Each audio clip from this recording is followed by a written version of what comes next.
Ta vakarą, kai vyko nekilnojamojo turto gala, mano tėvas, stovėdamas priešais visus, pasakė, kad esu gatvės šiukšlė. Man buvo skaudu, bet nepasakiau nė žodžio. Mano dėdė išgirdęs tai, juokėsi ir pridūrė, kad neturiu jokių įgūdžių, todėl ir pajamų. Mama, matydama visą šią situaciją, tiesiog nusuko akis, o netrukus saugumas buvo paprašytas mane išvesti. Praėjus 2 savaitėms įvyko stebuklas, valdyba nubalsavo pakeisti tėvą manimi. Tėvo veidas, kai jis tai išgirdo, buvo nepamirštamas. Jo žodžiai krito kaip sunkus akmuo iš didelio aukščio, ne aidu, ne šūksniu, o kaip pareiškimas pasakytas su šaltu žiaurumu, kurį gali sau leisti tik tas, kuris niekada nebuvo kvestionuojamas. Kambarys, kur vyko gala, staiga apmirė, kaip ir dera prabangiems vakarams, kai įvyksta kažkas neplanuoto. Šampano taurė sustojo ties lūpomis, pokalbiai nutrūko, padavėjas užsistojo, o šalia mane sėdintis vyras apsimetė tikrinantis telefoną, tačiau jo pirštas nė nemirktelėjo. Tuo momentu mano viduje niekas nepajudėjo, nei karštis pakilo į veidą, nei rankos suvirpėjo. Tik aiškiai suvokiau kiekvieną aplinkos detalę. Mano tėvo smokingą, jo autoritetingą laikyseną, kaip jis žiūrėjo pro mane, kai tai pasakė, tarsi būčiau kažkas, kas prikibo prie jo batų, o ne jo dukra. Dėdės juokas buvo per daug vėlai ir per daug garsus, tai buvo garsas, kurį skleidžia žmogus, puikiai žinantis savo vietą hierarchijoje ir mėgstantis priminti visiems apie jų žemesnę padėtį. Mama, matydama visą šį šou, nukreipė akis į šoną, ne tam, kad mane apsaugotų, o kad išvengtų nepatogumo rinktis pusę. Aš stovėjau su rankomis susikibusios ties juosmeniu, nesitraukiau atgal, nenusileidau ir nesigyniau. Gala buvo tokia proga, kur reputacijos keitėsi kaip valiuta, juodi kaklaraiščiai, balti orchidėjai, salė pilna žmonių, kurie kalbėjo pamatuotai apie kvadratinius metrus ir ateities pelną. Kraštutinėms šeimoms stovinčioms susibūrusios pavardės buvo šnabždama su pagarba, o investuotojai cirkuliavo su atsipalaidavusia pasitikėjimo aura, žmonių, kurie niekada neturėjo aiškinti, kaip ten pateko. Kameros laukė veidų, kurie turėjo reikšmę, jei buvai matomas šiame kambaryje, buvai laikomas priklausančiu, jei ne, buvai tarsi nematomas. Aš ten buvau, nes turėjau teisę būti. 8% mano šeimos kompanijos priklausė man. Tai buvo senelio palikimas, kuris paliko man akcijas, nors ir be balsavimo teisės, tačiau vis tiek pakankamai, kad gauti ketvirčio ataskaitas, dalyvauti valdybos posėdžiuose kaip stebėtoja ir kas kartą priminti tėvui, kad jis negali manęs priversti parduoti. Jis buvo bandęs 3 kartus per 6 metus, siūlydamas vis agresyvesnius pasiūlymus, tačiau kiekvieną kartą aš pasakydavau ne be jokių paaiškinimų. Akcijos man nebuvo apie pinigus, tai buvo prieiga, informacija, galimybė laikyti atviras duris, kurių jis negalėjo užrakinti. Tėvas stovėjo kambario centre, kaip visuomet. Šviesa lengvai jį surado, taip visada būdavo. Jis kalbėjo su pasitikėjimu, kuris priklauso tiems, kurie yra įpratę, kad juos klauso, o kambariai persitvarko aplink jų buvimą. Kai jis atsisuko ir pamatė mane, jo veide kažkas mirktelėjo, galbūt nusivylimas ar netikėtumas, kad aš išdrįsau apsilankyti. Tada jis nusišypsojo, nemaloniai, o užtikrintai. Jos balsas skambėjo per žmonių ratą, įsiskverbdamas už jų ribų. Tai buvo profesionalus renginys, tačiau niekas nesugebėjo atsakyti, tyla tęsėsi akimirką, kol mano dėdė ją užpildė juoku. Ramiai, ji nekenksminga, neturi įgūdžių, neturi pajamų, pasakė jis kaip pasakojimą, pakviesdamas kitus prisijungti. Nervingi juokai suvirpėjo grupėje, tačiau mano motina išliko tyli, kaip visada tokiose situacijose. Mano tėvas nežinojo, o ir ne vienas iš jų neturėjo supratimo, kad per pastaruosius 6 metus aš kūriau kažką, ko jie negalėjo matyti. Kol jie vertino mane pagal garsumą ir matomumą, aš dirbau Pemberton Capital fonde, kuris valdė $400 milijonų ir buvo vienas pagrindinių jų bankininkystės partnerių. Pradėjau kaip analitikė, tačiau dabar buvau rizikos viceprezidentė. Mano vardas pasirodydavo ataskaitose, kurios keliaudavo per jų teisininkų stalus, tik niekas nesivargino perskaityti, kas jas parašė. Saugojimo tarnyba pasirodė kaip visada tyliai, mandagiai, apmokyti daryti išėjimą atrodyti kaip malonę, o ne išvarymą. Rankos gestas nurodė išėjimą, o pasiteisinimas dėl nepatogumų skambėjo kaip iš anksto paruošta frazė. Nuleidau galvą išlygindama suknelės priekį ir padėkojau šeimininkui lyg palikdama renginį savo noru. Nebuvo prasmės žiūrėti atgal į tėvą, nesinorėjo suteikti dėdei malonumo sutikti mano žvilgsnį. Nereikėjo laukti, kol mano motina mane pripažins. Durys užsidarė už mane su švelniu, minkštu garsu, kuris skirtas, kad netrikdytų nesustojusio vakarėlio vidaus. Koridorius buvo tamsesnis, kilimu padengtas, o garso atmosfera maloniai rami. Muzika tolo į tolį, o mano kvėpavimas tapo tolygus. Stovėjau ten akimirką, laukdama, kol kas nors pratrūks manyje pyktis, liūdesys, pažįstamas gėdos dūris, kuris nekartą mane užklupo. Tačiau tai, kas atėjo, buvo aiškumas, švarus, stabilus ir stebėtinai ramus. Tai nebuvo nauja, tai buvo vieša. Lauko vėjas gaivino mano veidą, o valytojai judėjo su įgudusia efektyvumu. Juodų automobilių eilė stovėjo prie įėjimo, varikliai murkdami, durys atsidarinėjo ir užsidarinėjo žmonėms, kurie priklausė šiam pasauliui. Aš žengiau į šoną ir leidausi akimirkai praeiti pro mane. Tuo tarpu didžiojoje salėje mano tėvas jau vėl užėmė savo vietą apsuptas pažįstamų veidų, dėdė rado naują publiką savo anekdotams, o motina vėl pasislėpė minioje. Kambarys vėl surikiavo save, kaip visada. Jie manė, kad ta naktis buvo mano pabaiga, galutinis įrodymas viskam, ką visada manė, kad aš esu niekas, kad visada lesiu niekuo būti. Kad vadinti mane gatvės šiukšlėmis prieš 300 žmonių buvo tiesiog faktas, o ne žiaurumo aktas. Jie klydo.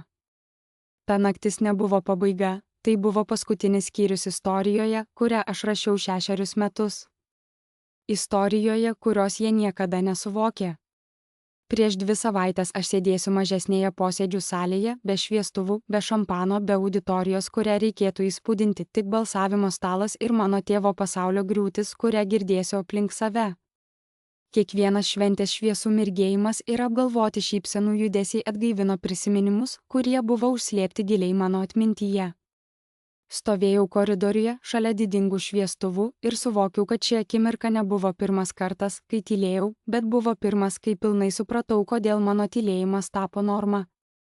Viskas prasidėjo, kai man buvo vos 23 metai ir šeimos verslas pradėjo keistis. Mano tėvas pastatęs kromų verslą, dabar matė, kaip jis išaugo į kažką, kas reikalavo paslapties, strategijos ir subtilių pozicijų. Mūsų namuose kalba ėmė keistis, žodžiai, tokie kaip laikas, atskleidimas ir strateginis kantrybė, pakeitė senus pokalbius apie projektus ir planus. Sprendimai buvo priimami už uždarų durų, susitikimai vyko prie šeimos stalo be manęs, vėliau darbo kabinete, o galiausiai visiškai kitur. Iš koridorius girdėjau pokalbių šurmuliavimą ir pagal jo ritmą supratau, kad mano buvimas būtų nepageidaujamas. Niekas man nesakė, kad neturiu ateiti, jie tiesiog nustodavo manęs prašyti. Tai nebuvo žiaurumas, tai buvo efektyvumas. Mano tėvas tikėjo, kad judėjimas yra svarbiausias, o judėjimas nesustoja, kad aiškintųsi su tais, kurie laikomi neesminiais. Laiškai nustojo atkeliauti į mano paštą, kalendoriaus kvietimai dingo. Supratau, kas yra atskirtis, ne per susidūrimą, o per nutylėjimą. Kai paklausdavau apie susirinkimą, atsakymas buvo visada tas pats – suaugusiųjų reikalai sudėtingi dalykai, dėl kurių nereikia jaudintis. Tokie žodžiai neapkaltindavo manęs dėl nesugebėjimo, jie tiesiog buvo prielaida, kuri retai kada reikalaudavo ginti. Pirmą kartą, kai pabandžiau pasipriešinti, šeimos biure buvo pristatytas pasiūlymas, vienas iš tų ambicingų plėtros planų, kurie ant popieriaus atrodo įspūdingai, bet iš arti atrodo trapūs. Perskaičiau skaičius ir turėjau praktinių klausimų. Vakarienės metu, kai pokalbis atsidarė, paklausiau, mano tėvas nepakėlė balso, nesukreipė į manęs žvilgsnio, o tiesiog užbaigė savo mintį ir tęsė toliau, lyg aš nebūčiau kalbėjusi. Mano dėdė nusišypsojo ir pavertė mano klausimą juoku apie idealizmą, jaunystę ir tai, kaip veikia tikrasis pasaulis. Stalas tyliai nusijuokė, atsipalaidavęs po įtampos. Mano mama po to palietė mano ranką ir patraukė į šalį. Jos balsas buvo žemas ir atsargus, nedaryk dalykų blogesnių, tai buvo patarimas suteiktas kaip apsauga. Supratau, kad kalbėjimas nesukuria pokalbio, jis jį nutraukė. Nebuvau baudžiama už klausimus, buvau tiesiog iškarpyta iš diskusijų. Kalbėjimo kaina nebuvo pyktis, ji buvo nebuvimas. Greičiau prarandi savo vietą, jei reikalauji, nei laukdama. Taigi laukiau ir stebėjau, kaip mano šeima prisitaikė su neįtikėtina lengvumu. Jie tapo patogų su mano reakcijų stoka, kalbėdami apie mane, kol aš sėdėjau ten kaip daiktas, kuris visada buvo kampe. Jie užpildė tylą savo pačių tikrumu, tai tapo įpročiu. Kai žmogus nesipriešina, tu nebežvelgi, ar galbūt jis turi priežastį. Nustoji galvoti, ar jis stebi situaciją. Aš stebėjau, tačiau ne dėl skundų, stebėjau modelius. Išmokau atpažinti, kas kalba, kai viskas pradeda trikti, kas nutylėjo, kas pertraukia, kas priima sprendimus. Žiūrėjau, kaip sprendimai kartojasi, kol galėjau juos nuspėti. Atidžiai klausydavausi, kas sakoma garsiai ir kas nutariama tyliai. Mano senelis buvo vienintelis, kuris tai pastebėjo. Jam tuo metu buvo 81 metai, tačiau jis vis dar buvo aštrus ir dalyvavo valdybos susirinkimuose, nors jo rankos drebėjo, o balsas buvo silpnas. Vieną popietę, likus mėnesiui iki jo mirties, jis paprašė manęs nuvežti jį pas gydytoją. Pusiau kelyje jis paprašė sustoti. Mes sėdėjome automobilyje, stovinčiame parduotuvės aikštelėje, variklis dirbo ir jis pasakė kažką, ko niekada nepamiršiu. Tavo tėvas mano, kad garsus balsas yra tas pats, kas stiprumas. Taip nėra. Ištveria tie, kurie išmoksta, kada būti ramūs. Nesupratau, ką pasakyti, atrodė, kad jis nesitikė mano atsakymu. Po savaitės man paskambino jo advokatas. Mano senelis pakeitė testamentą, 8% įmonės be balsavimo teisių buvo palikta tiesiog man, ne mano tėvui, ne fondui, kurį jis kontroliavo, man. Mano tėvas tai apskundė. Advokatai jam sakė, kad jis pralaimės, dokumentai buvo nepriekaištingi. Senelis tai planavo mėnesiais. Tie akcijų procentai tapo mano atrama, ne dėl pinigų, bet todėl, kad jie reiškia, jog negaliu būti visiškai ištrinta. Kiekvieną ketvirtį gausiu ataskaitas, galėsiu dalyvauti kiekviename valdybos susirinkime, visada žinosiu, kas vyksta, net jei niekam nesinorės, kad aš ten būčiau. Mano tėvas siūlė man nusipirkti akcijas 3 kartus per ateinančius 6 metus. Kiekvienas pasiūlymas buvo didesnis už ankstesnį. Kiekvieną kartą atsakiau ne. 3 kartą jis nustojo mandagiai klausti. Jis sakė, kad esu kerštinga, kad laikau tai, ko nesuprantu, iš pykčio. Pasakiau jam, kad akcijos nėra parduodamos. Po to jis su manimi nekalbėjo 4 mėnesius. Mano šeima supainiojo mano tylą su nesėkme. Jie vertino vertę pagal garsą ir matomumą, manydami, kad jei nesistengiu, tai nesu judanti. Jie klydo. Bet tyluma nebuvo tuštuma, tai buvo pasiruošimas, erdvė, kurios man reikėjo, norint sukurti tai, ko jie nematė. Kol jie kalbėjo virš manęs ir pasakojo savo istoriją apie tai, kas aš esu ir ko man trūksta, aš mokiausi stovėti ramiai, nesijaučiant ištrinta. Praėjus metams, stovėdama koridoriuje prieš šventės, šis suvokimas įgavo aiškumą, kuris mane nustebino. Pažeminimas nieko nepažeidė, jis patvirtino tai, ką jaučiau. Jie mane nuvertino tiek ilgai, kad tai tapo refleksu. Tas nuvertinimas man suteikė tai, ko jie niekada nesiruošė pasiūlyti, laiko. Ir aš išnaudojau kiekvieną jo akimirką. Neišėjau taip, kad kas nors galėtų vėliau pasakyti, kad štai tada jį dingo. Nebuvo jokio paskelbimo, jokios ginčo, jokio dramatiško durų trenkimo. Tiesiog nustojau pasirodyti. Po 3 savaičių po senelio laidotuvių persikėliau į Bostoną. Turėjau finansų diplomą, kurį mano šeima laikė. Atsidūręs Somerville, nedidelėme studijos bute, buvau apsuptas naujų, bet keistų garsų. Plonos sienos neleido pamiršti, kad gyvenu pastate, kuriame pulsuoja gyvenimas, viršuje girdėjosi žingsniai, o koridoriuje užsidarė durys. Žiūrėdamas pro langą į automobilių stovėjimo aikštelę, jaučiu, kad šis butas, nors ir nepatogus, buvo mano pasirinkimas. Tai buvo pirmas kartas, kai gyvenau vietoje, kurią pasirinkau savarankiškai be šeimos įtakos. Pirmą rytą, gulėdamas lovoje, klausiau miesto garsų. Automobilių triukšmas žemiau, žmonių balsai. Viskas buvo nauja ir tuo pačiu nejauku.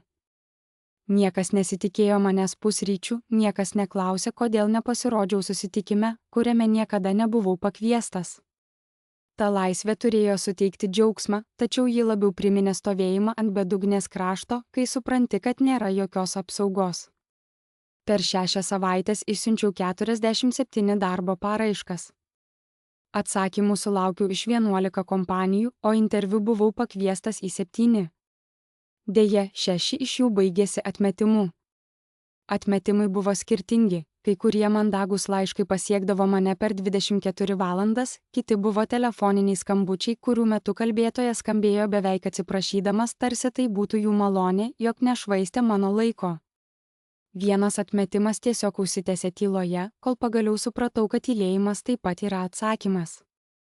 Tose savaitėse sužinojau apie save dalykų, kurių anksčiau niekada nesu išmokęs. Išmokau rašyti motyvacinį laišką, kuris neskambėtų beviltiškai. Supratau, kaip kalbėti apie savo patirtį, nesakant savo šeimos pavardės. Išmokau sėdėti laukiamajame su 6 kitais kandidatais ir nesirodyti, kad jaučiuosi baisiai. 7. interviu vyko Pemberton Capital, fondo, kuris valdė $400 milijonų siekiančio investuoti į nekilnojamąjį turtą ir viešbučių sektorių. Jie ieškojo jaunesnio analitiko, o atlyginimas atrodė kaip turtas – $85,000 per metus. Tačiau apskaičiavus Bostono nuomą ir studentų paskolas, supratau, kad tai užtikrintų patogumą, bet ne turtus. Man tai buvo nesvarbu, aš norėjau dirbti. Interviu vedė Diane Hollister, valdymo apžvalgos vadovė. Ji buvo 58, finansų pasaulyje praleidusi 30 metų ir turėjo reputaciją, kad ją sunku nustebinti. Jos kabinetas buvo mažas ir perpildytas bylų, o ji manęs nepasiūlė nei kavos, nei vandens ir nesusimastė, kai įėjau. Klausė, kodėl noriu šio darbo. Pasakiau tiesą, kad praleidau metus stebėdamas, kaip blogai priimami sprendimai ir kad noriu išmokti atskirti pasitikėjimą nuo kompetencijos. Pasakiau, kad esu pavargęs nuo kambarių, kur laimėjo garsiausias balsas. Ji ilgai žiūrėjo į mane, neišreiškusi emocijų, tada pasakė, tu čia puikiai pritapsi. Tačiau iš tikrųjų aš nepritaikiau puikiai. Pirmieji 6 mėnesiai buvo žiaurūs, kaip ir nesitikėjau. Maniau, kad suprantu sunkų darbą ir spaudimą, bet buvau neteisus. Pirmas mano klaida įvyko po 3 savaičių, paskolos sutartis mažam mažmeninės prekybos projektui Konektikute, kur man buvo pavesta peržiūrėti sąlygas. Naktis pamažu slinko, kai aš sėdėjau prie savo stalo, bandydamas išsiaiškinti sudėtingas sutarties sąlygas, kurios turėjo apsaugoti kreditorius, jei kas nors nueitų ne taip. Perskaičiau jas 2 kartus ir pažymėjau 2 smulkias problemas, kurių mano manimu buvo galima lengvai išspręsti. Kitą rytą pateikiau savo ataskaitą ir tikėjausi, kad viskas bus gerai. Diane, mano vadovė, paskambino man į savo kabinetą. Atrodė, kad ji nebuvo nusiteikusi pykčiui, nes nesakė nė žodžio. Ataskaita gulėjo ant jos stalo, o jos akys, nesukdamos žvilgsnio, tiesiog žvelgė į mane. Tu praleidai kryžminio nesumokėjimo sąlygą, pagaliau prabilo ji. Jei skolininkas nesumoka kitos paskolos, šita irgi paspartėja. Jie turi 3 kitus objektus be likusios skolos. Ar patikrinai juos? Nesupratau, kaip galėjau to nepastebėti. Ji leido man šiek tiek pamastyti apie tai, o tada tarė, šioje darbovietėje tai, ko nesurandi, pakenks labiau nei tai, ką surandi. Pradėk iš naujo. Taip ir padariau. Likau biure iki 11 valandos vakaro ir radau dar 2 problemas, kurių anksčiau nepastebėjau. Sandoris vis tiek buvo sudarytas, tačiau su pakeistomis sąlygomis, kurios apsaugojo fondą. Niekas man nepadėkojo už papildomą darbą ir to man visai nereikėjo. Supratau, kad išmokau pamoką, kuri lydės mane visą karjerą. Tačiau antrasis mano klaida buvo dar didesnė. Po 4 mėnesių man buvo pavesta paruošti ataskaitą dėl galimo investavimo į viešbutį Filadelfijoje. Terminas buvo 5 vidurdienį, o partneriai turėjo susitikti su pardavėju 1 rytą. Viskas priklausė nuo mano ataskaitos tikslumo ir išsamumo. Nepakankamai įvertinau darbo apimtį, galvodamas, kad spėsiu viską užbaigti iki ketvirtadienio vakaro. Klydau maždaug 18 valandų. Trečiadienio vakarą supratau, kad nespėsiu. Tuo metu turėjau dvi galimybės – prašyti pagalbos ir pripažinti, kad neteisingai įvertinau laiką, arba dirbti vienas ir tikėtis, kad spėsiu. Pasirinkau neteisingai. Dirbau iki 3 ryto trečiadienį, o vėl užtrukau ketvirtadienio naktį. Penktadienio rytą buvau miegojęs vos 6 valandas per 2 dienas, o mano akys degė, kai žiūrėjau į ekraną. Ataskaitą pateikiau 11 valandų 45 minučių, likus 15 minučių iki termino. Tačiau ataskaitoje buvo klaidų, nedidelių, bet vis tiek trūko 2 skaičių, vienas pastraipa pasikartojo, o išvada nurodė lentelę, kurios pamiršau įtraukti. Ta popietę Robertas Alkotas, mūsų valdymo partneris, pakvietė mane į savo kabinetą. Jis buvo 62 metų, su sidabriniais plaukais ir tokia tylia autoritetu, kad žmonės linkdavo į priekį, kai jis kalbėdavo. Jis niekada nekeldavo balso, jam to ir nereikėjo. Paklausė manęs, kas nutiko. Papasakojau tiesą, pervertinau darbą ir buvau per daug išdidus, kad paprašyčiau pagalbos. Atsiprašau. Jis lėtai linktelėjo, tada pasakė kažką, ko niekada nepamiršiu, visi daro klaidų. Klausimas, ar tu padarai tą pačią klaidą 2 kartus? Ar supranti, ką padarei neteisingai? Turėjau prašyti pagalbos anksčiau, pasakiau. Jis papurtė galvą, turėjai žinoti, kad tau reikia pagalbos dar prieš pradėdamas. Žinoti, ko nežinai, tai svarbiausias įgūdis šiame versle. Jei to nesuprasi, ilgai čia neįsilaikysi. Ši pamoka mane lydėjo ilgam, o mano 3 klaida beveik nutraukė mano karjerą Pembertone, dar net neprasidėjus. Po 7 mėnesių, kai buvau įsitraukęs į darbą, buvau įtrauktas į El pašto grandinę apie kliento susitikimą. Klientas buvo regioninis plėtotojas, kuris naujo projekto idėja, mišrios paskirties pastatas Rhode Island'e, atrodė kaip įdomus iššūkis. Mano užduotis buvo paruošti fono medžiagą.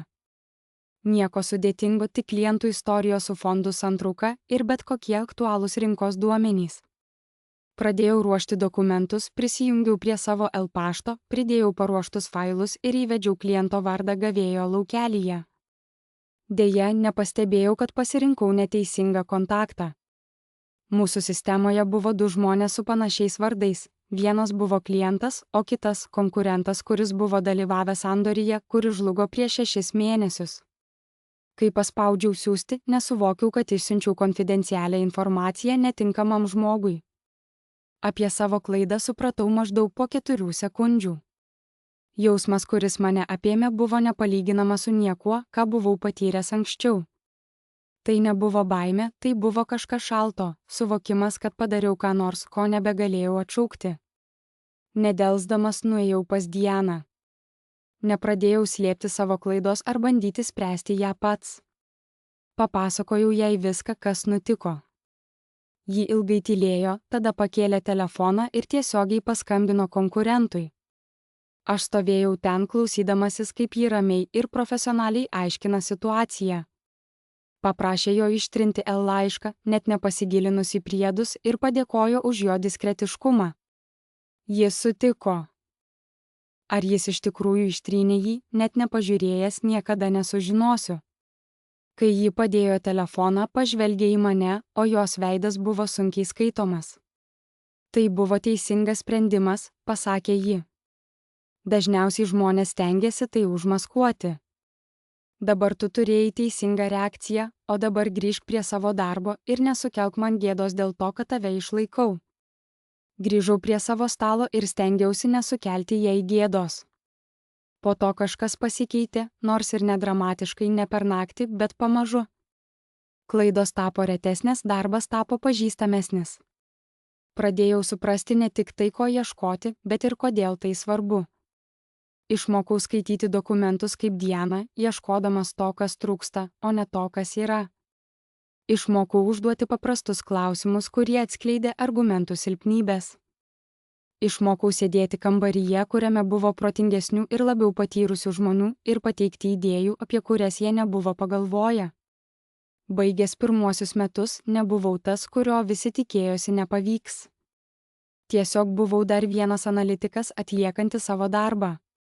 Antraisiais metais gavau aukštesnę pareigą, vyresniojo bendradarbio titulą. Paaukštinimas įvyko be ceremonijų. Laiškas iš personalo, nedidelis atlyginimo padidėjimas, naujas titulas mano vizitinėse kortelėse. Nieko nebuvo švenčiama, niekas nesakė kalbos. Diena atėjo prie mano stalo tą dieną, kai paskelbtas paaukštinimas.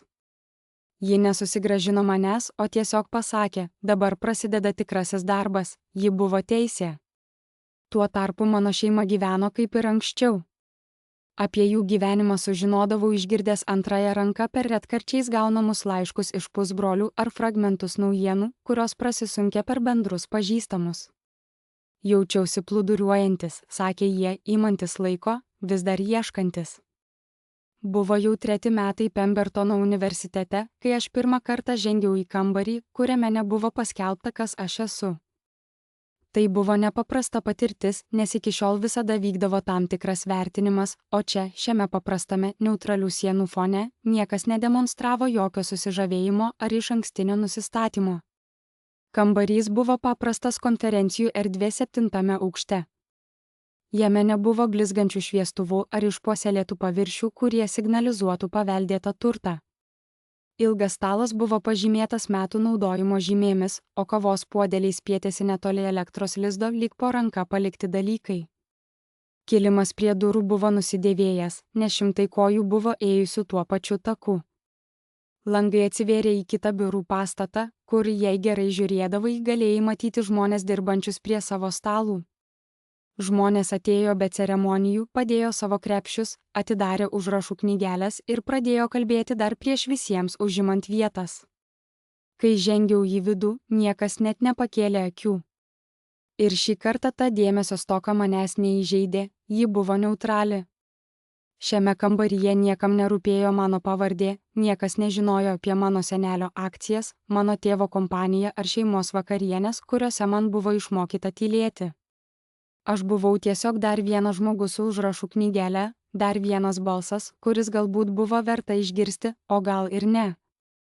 Atsisėdau prie stalo galo, ne todėl, kad norėjau slėptis, bet todėl, kad man nereikėjo būti centre. Pokalbis jau vyko, balsai persidengė, kai žmonės bandė užimti savo vietas. Nuomonės liejosi greitai, pasitikėjimas buvo akivaizdus, o frazės buvo ištartas tarsi diplomai. Klausiausi nepasyviai, bet sąmoningai. Stebėjau, kas kalbėjo pirmas, kas kartojosi, kas kalbėjo garsiau, kad kompensuotų aiškumo stoką ir kas uždavė klausimus, kurie atskleidė kitų prielaidų spragas. Praleidau metus mokydamasis, kaip skaityti kambarius, kur nebuvo laukiama, o dabar šias įgūdžius taikiau ten, kur turėjau visą teisę būti. Diskusija sukosi aplink pažįstamą temą, galima investicija į mišrią plėtros projektą Ostine. Skaičiai atrodė gerai, o plėtotojas turėjo stiprią reputaciją.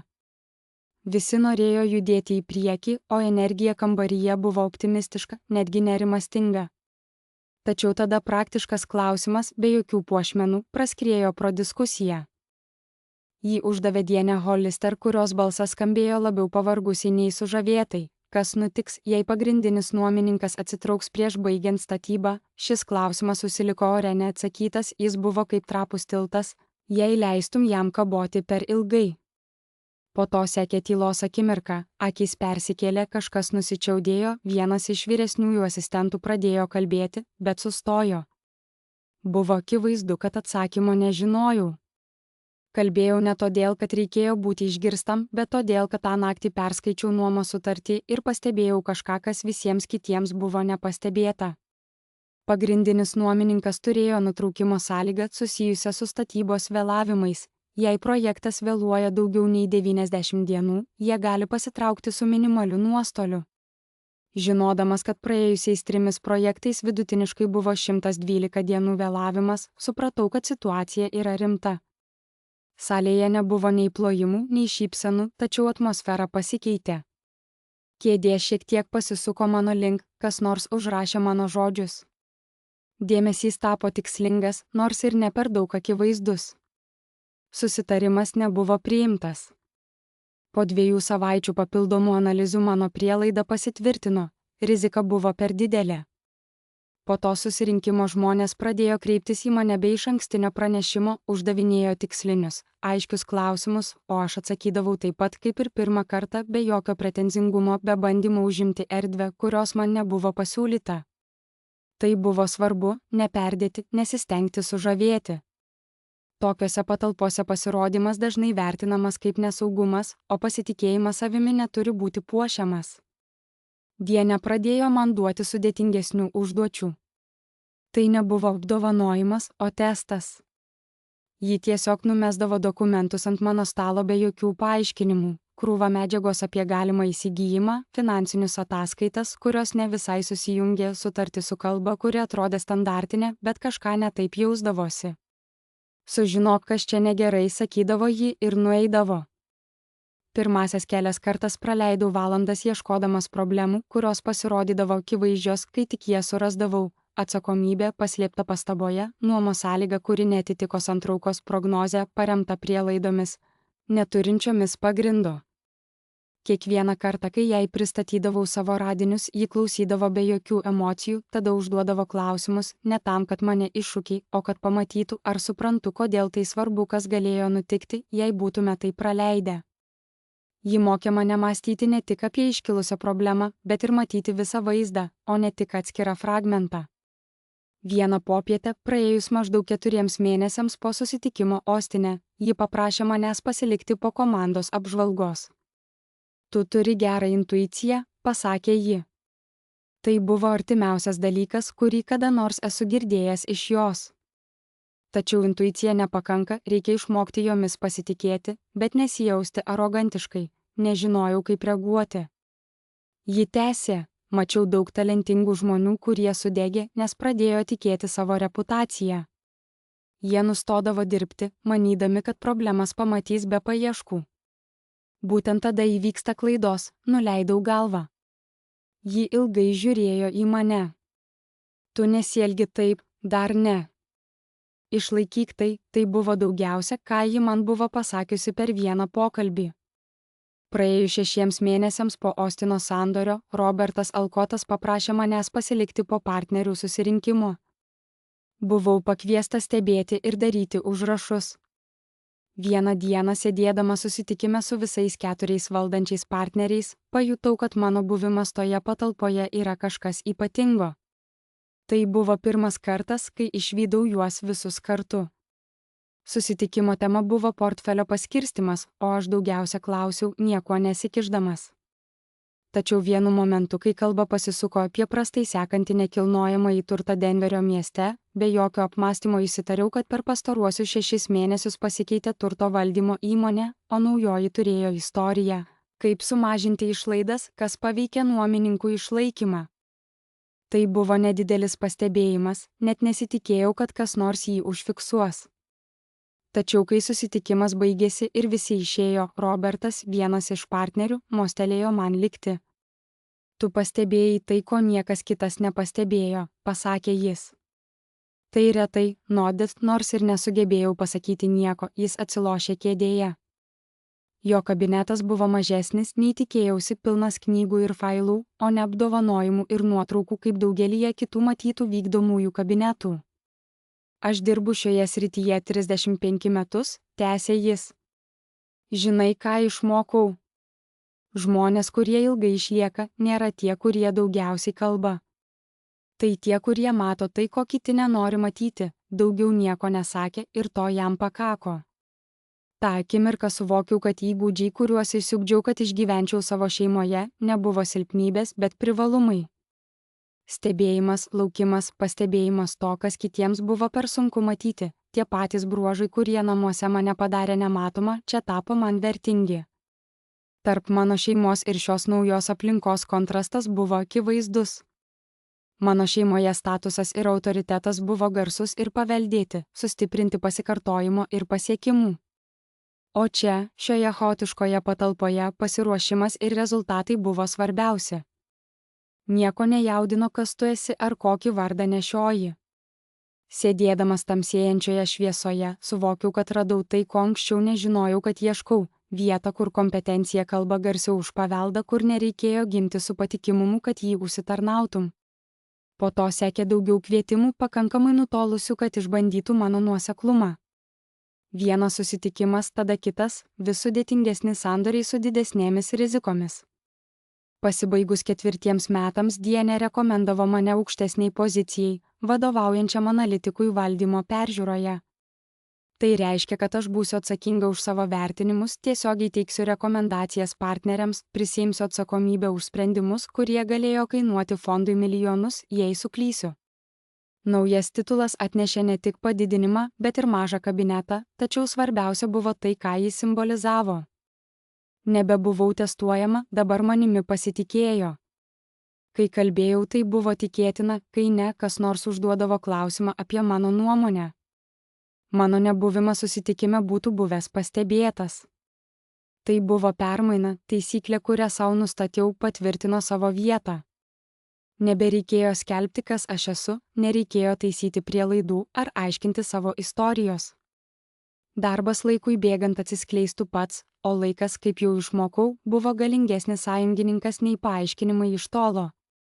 Nors aplinkiniai vis dar tikėjo savo pačių istoriją apie mane, aš jaučiau, kad plaukiu pasroviui. Buvo akivaizdu, kad prarandu save ir švaistau potencialą, kurį galėjau turėti. Jie net neįtarė, kad jau 4 metus dirbu prie projekto, kurio jie nematė.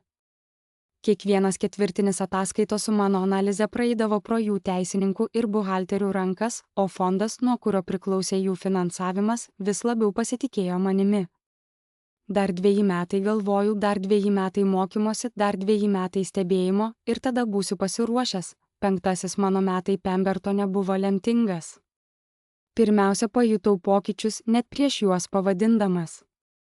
Žinutės, kurioms anksčiau prireikdavo dienų, dabar atkeliaudavo per kelias valandas.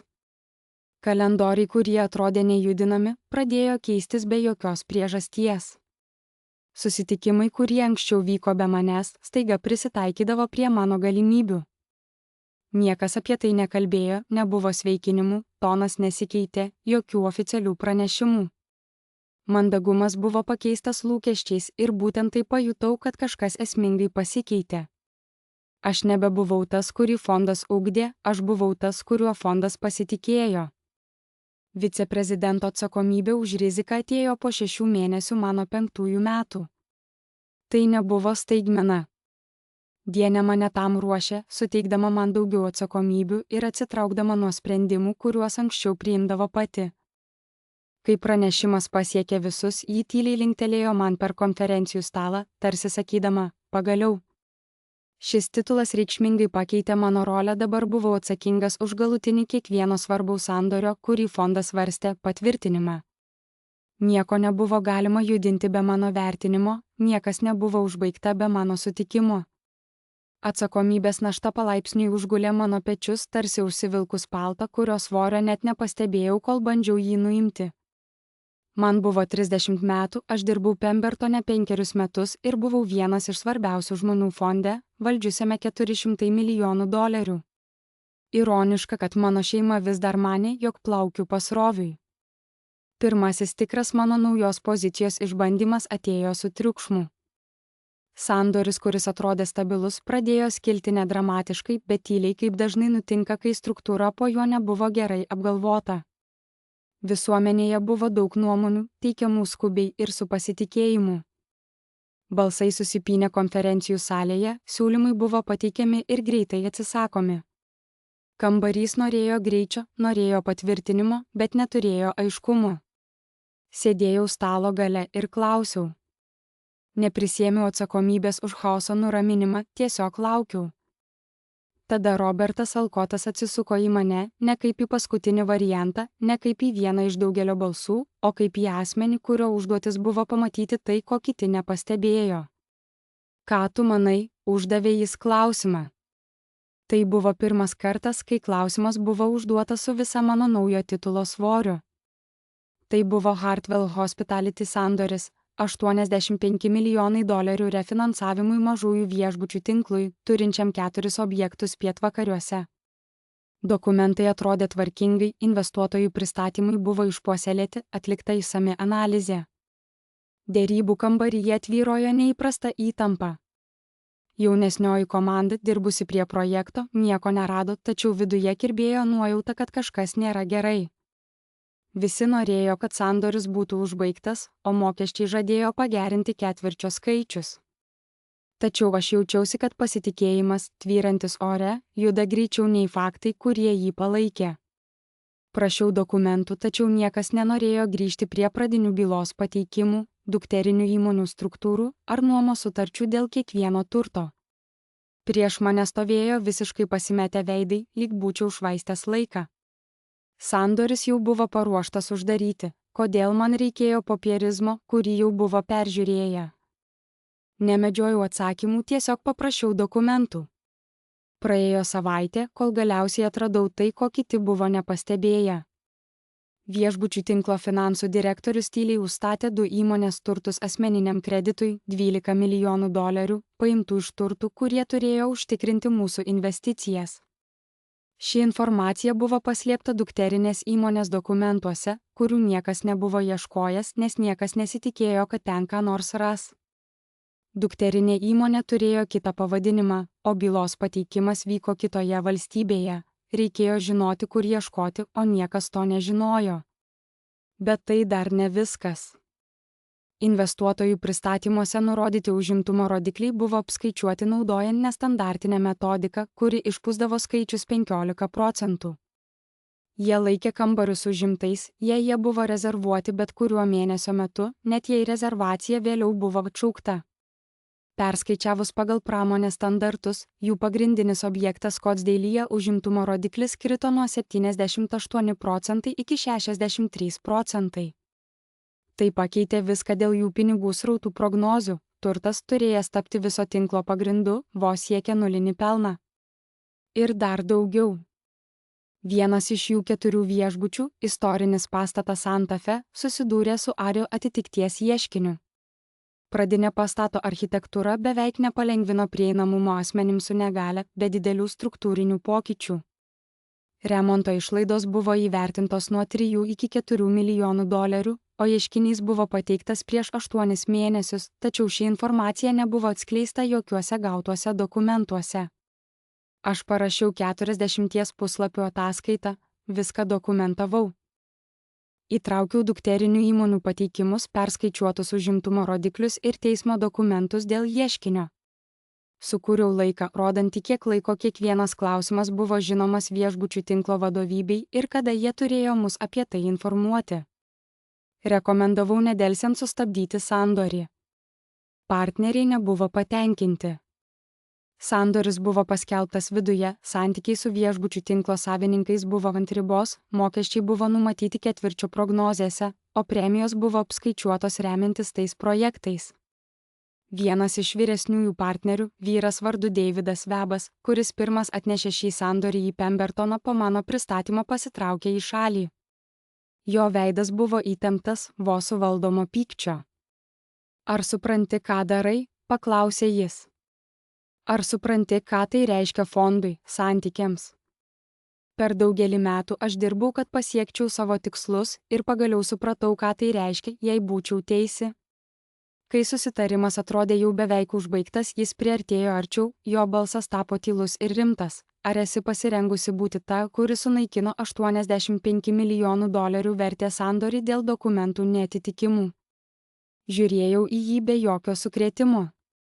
Esu pasirengusi būti ta, kuri atliko savo darbą. Jis ilgai į mane žiūrėjo, tada tiesiog apsisuko ir nuėjo, negana to, nesakydamas nė žodžio.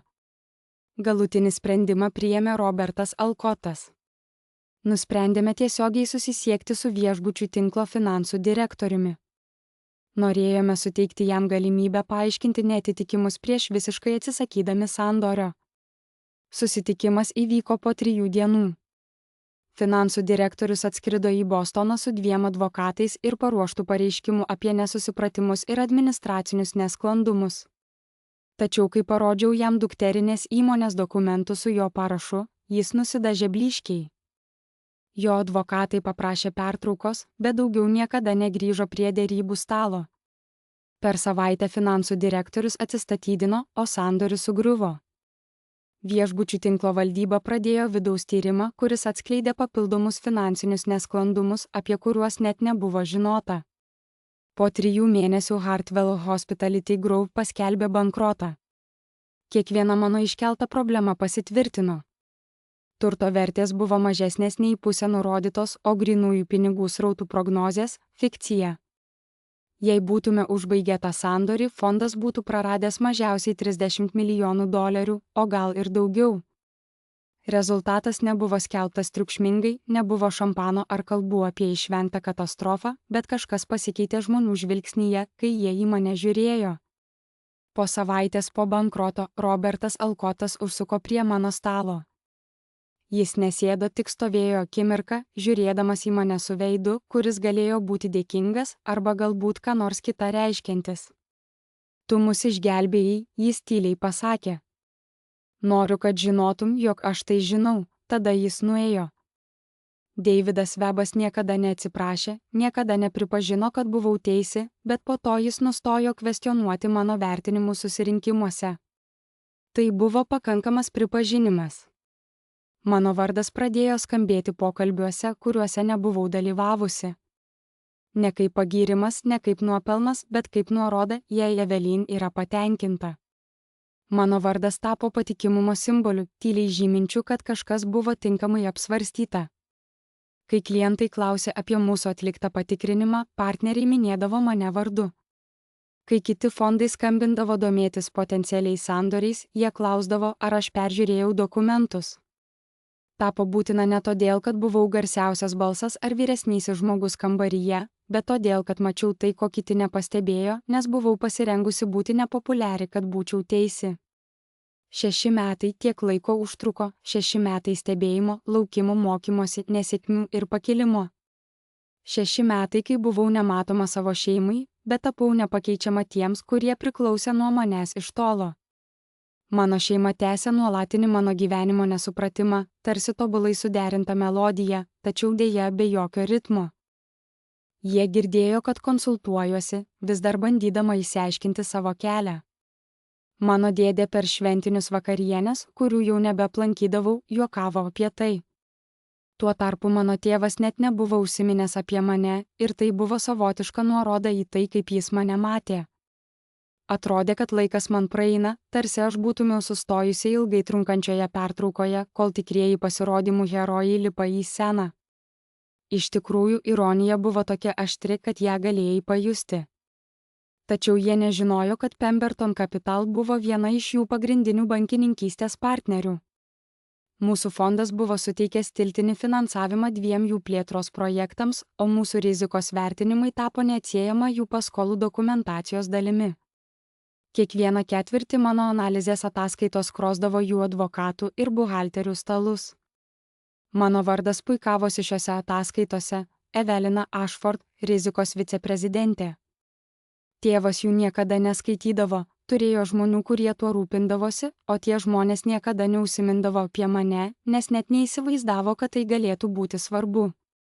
Aš buvau nematoma savo šeimai, tačiau tuo pat metu būtinai reikalinga tiems, nuo kurių jie priklausė.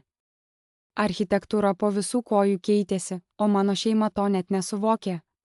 Praėjus 6 metams pamatai buvo pastatyti ir atėjo laikas pamatyti, kas gali būti pastatyta ant jų. Susitikimas įvyko 3 savaitės prieš galą renginį kambaryje, kuris niekada neatsispindės jokiose nuotraukose. Nebuvimo plakatai, ne žiniasklaida, ne ceremoninė kalba skirta sužavėti aplinkinius, tik ilgas stalas, uždarytos durys ir tylus supratimas, kad tai, kas ten įvyks, bus svarbiau už bet ką, kas bus pasakyta vėliau scenoje. Aš atvykau anksčiau, nes visada atvykdavau anksčiau. Pasirinkau vietą stalo šone, ne prie galvos, nieko nesignalizuodama. Diskusija neprasidėjo nuo vardų, ji prasidėjo nuo rizikų. Robertas Alkotas atidarė aplanką ir be jokių emocijų apibūdino situaciją. Mano šeimos įmonė jau 7 metus buvo Pemberton Capital klientė. Per tą laiką mes suteikėme tiltinį finansavimą 2 plėtros projektams ir dalyvavome 3 refinansavimo paketuose. Mes geriau pažinojome jų finansinės knygas nei dauguma išorinių šaltinių ir tai, ką žinojome, nebuvo gerai. Vienas iš mūsų teisininkų komandos narių apibrėžė problemas - unilateralūs sprendimai, priimti be valdybos konsultacijų, paskolų sąlygos, kurios buvo tyliai pažeistos ir užmaskuotos, santykiai su bankininkystės partneriais, kurie buvo pažeisti, nes pažadai nebuvo laikomasi. Investuotojai, kurie pradėjo kelti klausimus apie valdymą. Mano tėvo vardas buvo paminėtas be ceremonijų ir tai buvo suformuluota kaip struktūrinė problema, stilius prieš mastą, impulsas prieš procesą. Įmonė tapo per didelė, kad vieno žmogaus instinktai galėtų ją valdyti. Sprendimai, kurie padėjo mano tėvui pasiekti sėkmę prieš 15 metų, dabar tapo sprendimais, kurie kėlė riziką. Valdyba prarado pasitikėjimą, bankininkystės partneriai prarado kantrybę. Niekas manęs nepasiūlė netiesiogiai. Vietoj to teiginiai kaupėsi maži ir faktiniai. Dukra jau 6 metus dirba valdymo srityje Pemberton ir ji paminėjo problemas Hartwell Hospitality. Viskas pasikeitė, kai aš sutikau Robertą. Sėdėdami prie stalo, jis pažvelgė į mane, nepaklausė, ar noriu to, ko jis prašo, o ar galiu tai padaryti. Nebejodama, atsakiau taip. Netrukus po to kambaryje prasidėjo diskusijos apie logistiką, dokumentai buvo parengti, nustatyti terminai, aptartos galimos nenumatytos situacijos. Kai pagaliau pakilome ir durys atsidarė, viskas buvo nuspręsta. Praėjo kelios savaitės ir galiausiai į mano rankas pateko kvietimas į gala vakarą. Sukurtas iš storo popieriaus su elegantišku šriftu, jis skelbė apie tą ypatingą naktį. Tuomet man tapo aišku, kodėl laikas buvo toks svarbus. Mano tėvas pasirinko tą naktį parodyti savo valdžią. Jis tikėjo akimirkomis, kurios turi būti stebimos, ir aš nemaniau, kad reikia kištis, leiskime naktį įvykti savaip. Atėjus dienoms iki gala, pasiruošimai vyko su pažįstamu pasitikėjimu. Sužinojau apie suknelių pritaikymus, svečių sąrašus, net ir apie kalbas, kurios buvo repetuojamos. Mano dėdė džiaugiasi dėmesiu, o tėvas judėjo per viską su lengvumu, kaip žmogus, įpratęs būti dėmesio centre.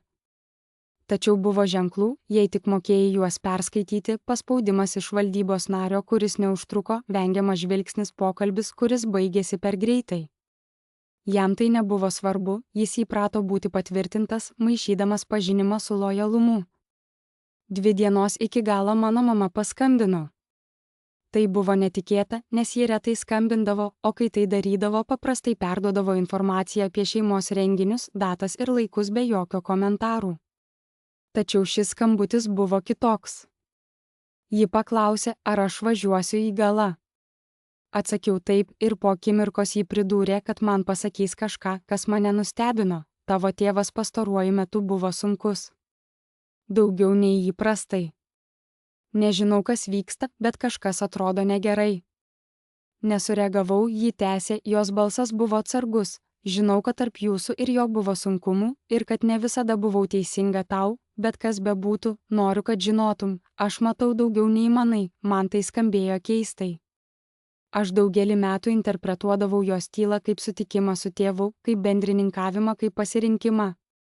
Bet jos balse buvo kažkas kita, galbūt nuovargis ar pasidavimas. Tiesiog norėjau, kad žinotum, ji tarė ir padėjo ragelį. Ilgai sėdėjau su telefonu rankose, nežinodama, ką tai reiškia. Vis dar nežinau visai, bet tai pakeitė mano požiūrį į ją. Neatleidimas, bet kažkas mažesnio, pripažinimas, kad žmonės yra sudėtingi, kad bendrininkavimas ir sąmoningumas gali egzistuoti tame pačiame asmenyje ir kad tyla ne visada yra sutikimas. Galiausiai atėjo gala vakaras.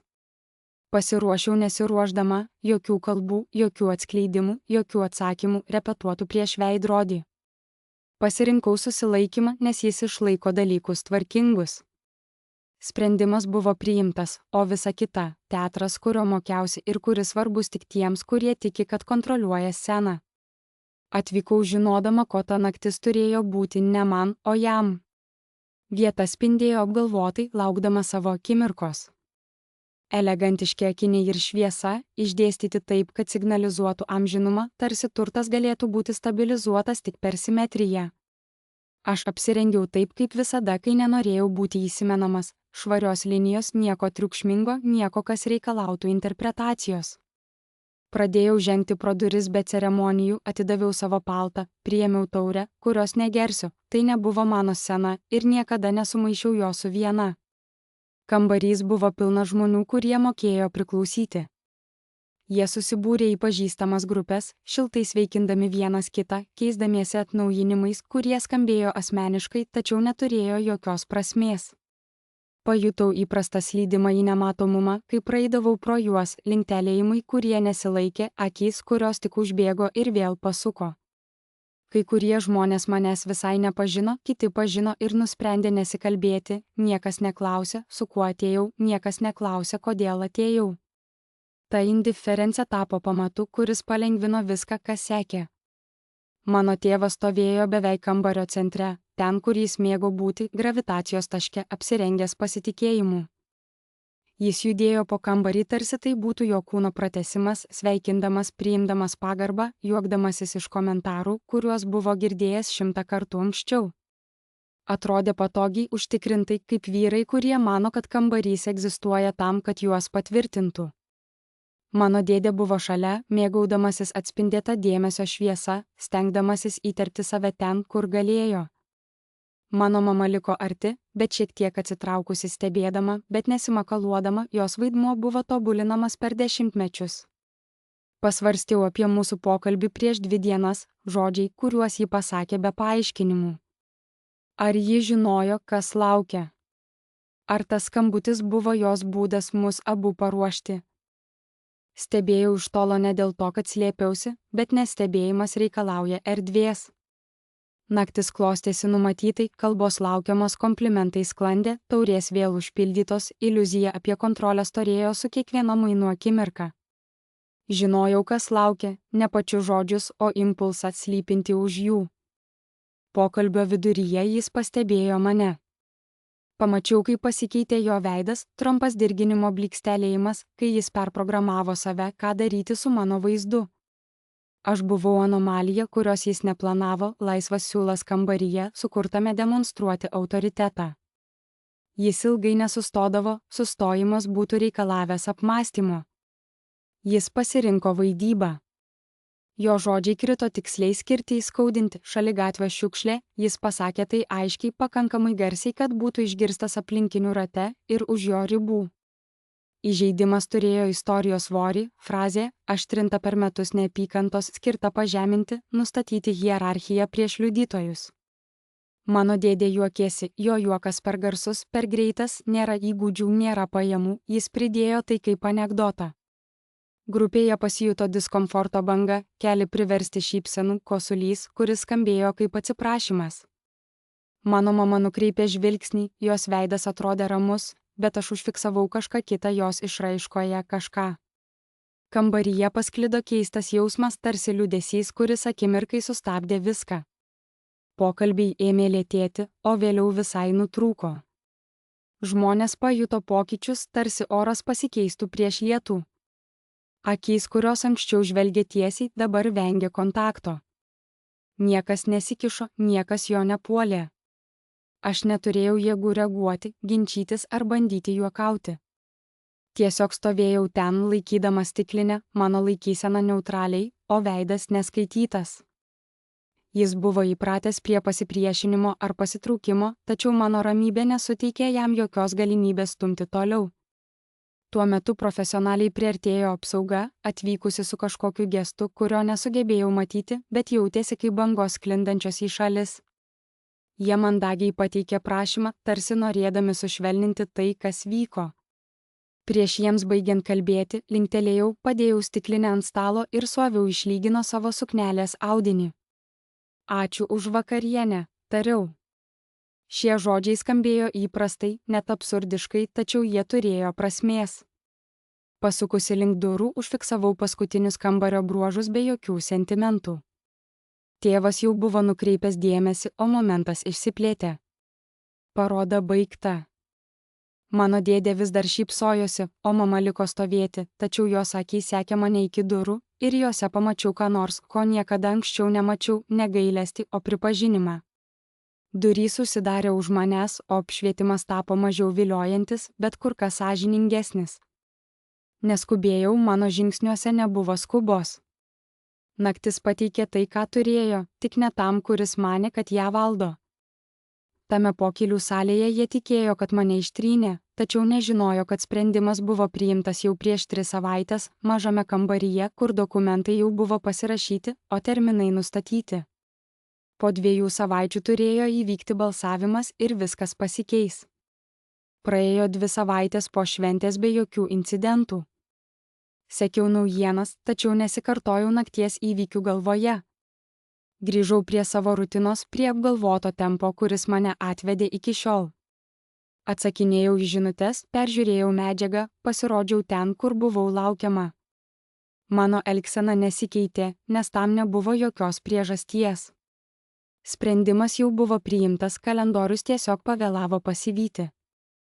Valdymo kambarys buvo 14 aukšte pastato centre, mažesnis nei pokylių salė, tokia buvo ir ketinimų dalis, jokio lango į gatvę, jokios auditorijos, kuriai būtų galima pasirodyti.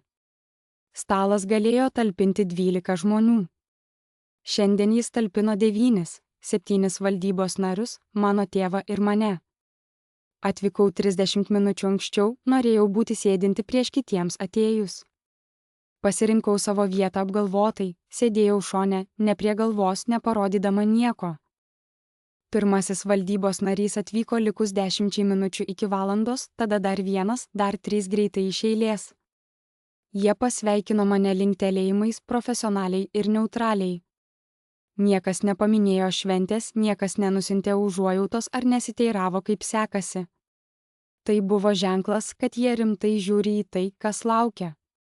Tėvas ėjo paskutinis kaip visada su pasitikėjimu, kurį turi niekada nelaimėjęs balsavimu. Jis paspaudė rankas.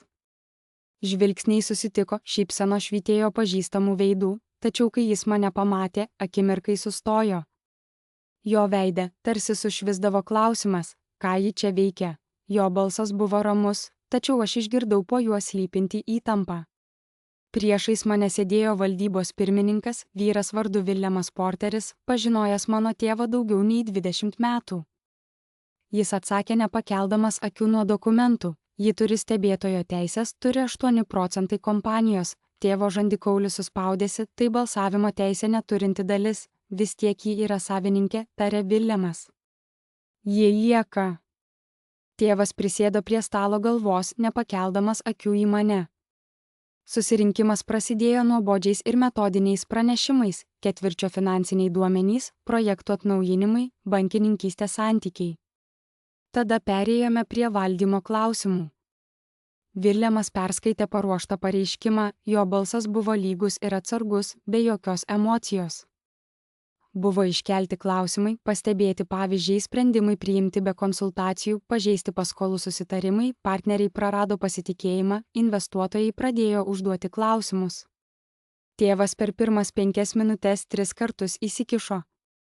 Jis kalbėjo apie lojalumą, istoriją, viską, ką buvo sukūręs. Villemas leido jam užbaigti, tada tęsė, tarsi tėvas niekada nebūtų kalbėjęs. Kai atėjo mano eilė, tai nebuvo ceremoninga. Man buvo paprašyta patvirtinti detalės, patikslinti laiką, atsakyti į klausimus, kuriems reikėjo tikslumo, o ne įtikinėjimo. Viešbučio sandoris pradėjo Villemas. Jūs pastebėjote problemas, kurių niekas kitas nepastebėjo. Papasakokite, ką radote, aš ramiai išdėstiau faktus, kai buvau mokyta, kiekvienas faktas papildė kitą, kiekvienas buvo pernelyg svarbus, kad būtų galima jį atmesti. Kai baigiau, kambaryje įsivyravo tyla. Tėvas žiūrėjo į mane per stalą, jo veide atsispindėjo nepasitikėjimas, kurio niekada anksčiau nemačiau. Tu tai padarei, pasakė jis, jo balsas buvo tylus, beveik šnabždesys. Aš atlikau savo darbą, atsakiau. Jis papurtė galvą, tu visą šį laiką tai planavai, laukdama savo akimirkos, aš drąsiai žiūrėjau jam į akis, aš atlikau savo darbą. tą patį darbą, kurį dirbu jau 6 metus. Kadangi niekada to nepastebėjote, tai ne mano kaltė. Balsavimas įvyko be jokių įžangų. Villemas paprašė kiekvieno valdybos nario iš eilės. 7 balsai, visi už dabartinės vadovybės pašalinimą, visi už laikino vadovo paskyrimą. Tėvas nebalsavo, jo nebuvo prašoma. Deklaracija buvo trumpa, nuo šiol kompanijos vadovybė pereina į naujas rankas. Mano vardas buvo įrašytas į protokolą. Rizikos viceprezidentė Pemberton Capital, 8% akcininkė, laikina generalinė direktorė, kol bus atliktas visos valdybos vertinimas. Ilgą akimirką niekas nesikirto. Tėvas sėdėjo visiškai ramus, jo rankos ant stalo, o veidas buvo be spalvos. Tai išdavystė, pagaliau pasakė jis, jo balsas sudrebėjo paskutiniu žodžiu. Viljamas papurtė galvą, tai valdymas, susirinkimas buvo baigtas. Paskutinę akimirką įsikūrė tarp manęs ir mano tėvo, kai visi kiti išėjo iš kambario, palikdami mus du, sėdintiems vienas priešais kitą. Tylos juosta, kuri mus supo, buvo sunki, primindama apie visus nesakytus žodžius. Galiausiai jis prakalbo, pažvelgdamas ne į mane, o į kažką toliau. Galėjai man pasakyti. Galėjai įspėti mane. Pamaniau apie visus tuos metus, kai mano nuomonė buvo ignoruojama, kai mano žodžiai buvo redaguojami ir išbraukiami. Ar būtum klausęsis? Uždaviau klausimą, tačiau jis nesakė nė žodžio. Atsistojau, susirinkau savo dokumentus ir patraukiau durų link. Pasiekusi jas, sustojau neatsisukdama. Aš to nedarau, kad tave įskaudinčiau. Aš tai darau, nes tai būtina ir niekas kitas to nepadarys. Tada išėjau, o už manęs liko tik tyla. Jokių atsakymų, jokių ginčų, tik mano tyla. Susitikimas baigėsi be jokių akcentų. Kėdės buvo stumdomos, aplankai uždaryti, žmonės stovėjo su efektyvia mandagumo išraiška, kuri pritaikyta rezultatams, apie kuriuos niekas nesiruošė ginčytis. Nebuvo plojimų, jokio įtampos išlaisvinimo, jokio bendro pripažinimo, kas ką tik įvyko. Autoritetas pasikeitė, o kambarys priėmė tai kaip gravitaciją. Lėtai susirinkau savo dokumentus, ne todėl, kad reikėjo laiko, o todėl, kad skubėti atrodė nereikalinga. Keli žmonės liko ne po kojomis neskubėdami, o priėjo tada, kai kambarys ištuštėjo, kai artumas nebegalėjo būti painiojamas su vaidinimu. Pirmasis buvo Viljamas Porteris.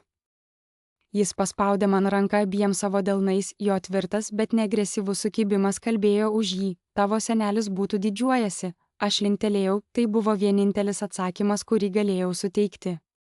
Diana Hollister, atvykusi iš Pembertono dėl balsavimo, palaukė, kol Viljamas pasitraukė ir be žodžių sustojo šalia manęs. Po akimirkos jį tyliai pasakė, tu tai gerai sprendei, išmokau iš geriausių, atsakiau ir ji vos nusišypsojo. Tuomet mobilieji telefonai, kurie iki tol tylėjo, staiga sužibo, apšviesdami mane šiluma. Žmonės ignoravę L laiškus mėnesiais norėjo pasikalbėti. Vardai, kurie buvo išblukę mano atmintyje, vėl pasirodė su kvietimais, kurie atrodė kaip vėluojantys susitikimai. Perskaičiau juos be jokios nuoskaudos, kai kurie žmonės nebuvo šalia manęs, jie buvo šalia pozicijos. Atsakiau pasirinktai mandagiai, nesijaučiant skubama. Tačiau vieną pokalbis pertraukė triukšmą, nes jis visai nesusijęs su rezultatu. Robertas Alkotas rado mane foje, kai visi kiti jau buvo išvykę. Jis laikė 2 kavos puodelius. Maniau, kad tau to prireiks, pasakė jis. Sėdėjome ramioje kavinės kampelyje, pietų minė jau buvo įsisklaidžiusi, o popietės šviesa švietė pro langus žemai. Jis neužsiminė apie balsavimą, nekalbėjo apie strategiją ar kitus žingsnius. Vietoj to jis pasakojo man istoriją apie savo tėvą, kaip jis sukūrė mažą gamybos įmonę Ohajuje ir kaip atsisakė leisti Robertui dirbti ten po koledžo, verčiau priversdamas jį užsidirbti kitur. Mano tėvas mirė prieš man pačiam įrodant, kad išmokau pamoką, sakė jis, o aš supratau, kodėl jis man tai pasakojo. Tai buvo sunkiausia dalis. Buvo šalta ryto šviesa, kai jis pasakė, kad laimėjimas nėra viskas. Jis pabrėžė, kad sunkiausia dalis yra apsispręsti, kokiu laimėtoju nori būti. Laikydamas kavos puodelį, net nebandžiau jo išgerti. Aš nesistengiu laimėti, pasakiau. Jis linktelėjo, suprasdamas. Žinau, todėl ir sakiau, kad šeima buvo sunkesnė. Mano tėvas nebuvo paskambinęs, nebuvo siuntęs žinutės. Jo tylėjimas jautėsi apgalvotas, nešokiruojantis. Tuo tarpu mano dėdė pasakojo visai kitokią istoriją, vieną, kur išdavystė pakeitė atsakomybę, o mano vardas pasirodė tik kaip įrankis numatomas ir nuspėjamas. Jis visada troško auditorijos. Tačiau mano motina nustebino. Ji paskambino 2 dienas po balsavimo. Jos balsas buvo tylus, bet stabilus. Mačiau žinias, tarė ji. Aš nesureagavau. Neskambinu, kad ginčytis, tęsė ji. Neskambinu, kad užimtumėte pusę. Norėjau pasakyti, kad suprantu, kodėl tai padarei, net jei dar nežinau, kaip dėl to jaučiuosi. Ilgai laikydamas telefoną prie ausies galiausiai pasakiau, ačiū, buvo pauzė, tada ji ištarė kažką, ko niekada nesitikėjau išgirsti. Tu visada buvai tas, kuris matė dalykus aiškiai. Turėjau tau tai pasakyti seniai. Net nežinojau, kaip atsakyti. Žodžiai, kuriuos galėjau pasakyti, buvo per sudėtingi pokalbiui telefonu. Galime pasikalbėti, kai būsi pasiruošusi, pasiūliau. Galbūt, atsakė ji ir padėjo ragelį. Nesiekiau pripažinimo iš savo tėvo. Nepraščiau aiškinimų ar laukiau susitaikymo. Per daug metų praleidau aiškindama save tiems, kurie jau buvo nusprendę, kas aš esu. Yra tam tikras laisvės jausmas, kai supranti, kad nereikia leidimo judėti pirmyn. Tai nėra triukšminga, nėra kerštinga, tai tylus ir negrįžtamas procesas. Vėliau atėjo vienatvė, ne kaip liūdesys, o kaip aiškumas.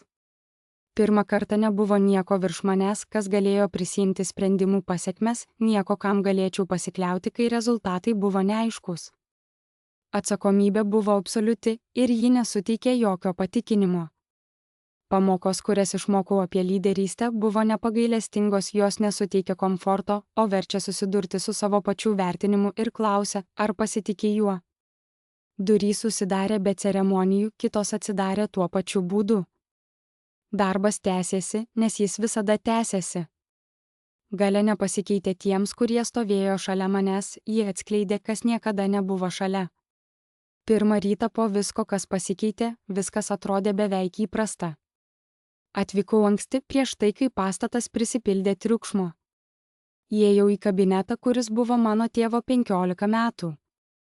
Ten manęs laukė jokie skelbimai, jokie darbuotojai nesirinko. Erdvė buvo ta pati, pro kurią ėjau daugelį metų, pažįstama iki menkiausių detalių, net iki durų rėmo įbrėžimų ir šviesų ūžesio.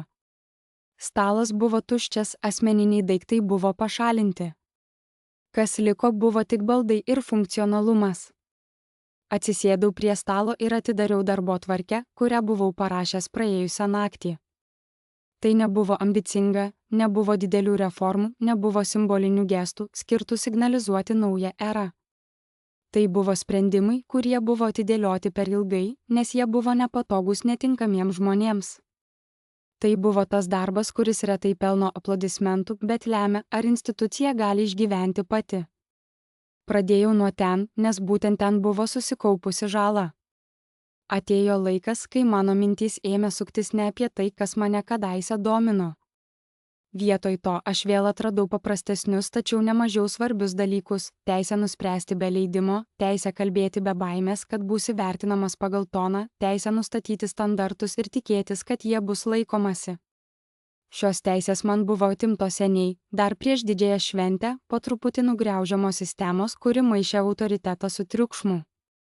Tačiau aš jas susigrąžinau neiškeldamas balso.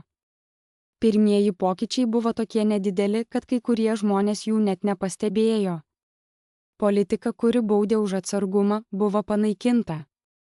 Atsakomybės linija, kuri buvo paini, buvo perorientuota.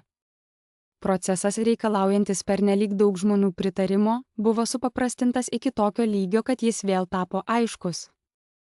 Nieko nebuvo kaltinama, jokie praeities sprendimai nebuvo ištraukti į dienos šviesą vertinimui.